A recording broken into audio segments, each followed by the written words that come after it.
Hello বন্ধুরা, তোমাদের জন্য সুখবর। নবান্ন স্কলারশিপে 10,000 টাকা করে পাবে। ইতিমধ্যে ফর্ম ফিল আপ স্টার্ট হয়ে গেছে নবান্ন স্কলারশিপে 2024-25 শিক্ষাবর্ষে। তো বন্ধুরা, নবান্ন স্কলারশিপে কারা আবেদন করতে পারবে এবং তাছাড়াও যোগ্যতা, নবান্ন স্কলারশিপ এলিজিবিলিটি এবং তাছাড়াও পারিবারিক আয়, মাধ্যমিক উচ্চ মাধ্যমিক স্টুডেন্টদের জন্য কত শতাংশ নাম্বার লাগবে এবং স্নাতক স্তরের জন্য কত শতাংশ নাম্বার লাগবে এবং তাছাড়াও কি কি ডকুমেন্ট প্রয়োজন, সমস্ত কিছু তোমাদের কাছে শেয়ার করব পুরো ডিটেলসে। এবং নিচে ডেসক্রিপশন বক্সে লিঙ্ক দেওয়া থাকবে, তোমরা ওখানে গিয়ে অবশ্যই অনলাইনে আবেদন করতে পারবে। আমি লিঙ্ক নিচে ডেসক্রিপশন বক্সে দিয়ে দেবো। আর তোমাদের যদি এই চ্যানেলে ভালো লেগে থাকে অবশ্যই সাবস্ক্রাইব করবে। তো বন্ধুরা, চলো মূল বিষয়ে আলোচনা করা যাক। কারা আবেদন করতে পারবে নবান্ন স্কলারশিপে?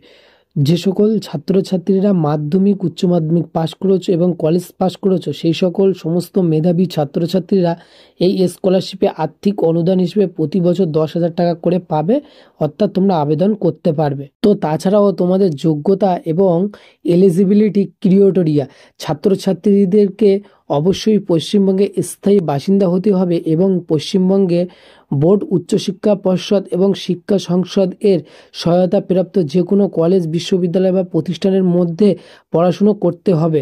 পারিবারিক বার্ষিক আয় 1,20,000-এর বেশি হওয়া চলবে না। তো বন্ধুরা, এটা তোমাদের আরেকবার বলছি, পারিবারিক বার্ষিক আয় 1,20,000-এর বেশি হওয়া চলবে না। এবং তাছাড়াও মাধ্যমিক উচ্চ মাধ্যমিক স্তরের জন্য আর্থিক সহায়তা পাওয়ার জন্য মাধ্যমিক শিক্ষায় সর্বমোট 50% বা তার ঊর্ধ্বে 60%-এর নিম্ন নাম্বার পেতে হবে এবং উচ্চ মাধ্যমিক পরীক্ষায় সর্বমোট 50% বা তার ঊর্ধ্বে 60% নিম্ন নাম্বার থাকতে হবে। অর্থাৎ 50% থেকে 60% নাম্বার তোমাদের থাকতে হবে, তোমরা যারা মাধ্যমিক উচ্চ মাধ্যমিক ক্যান্ডিডেট আছো।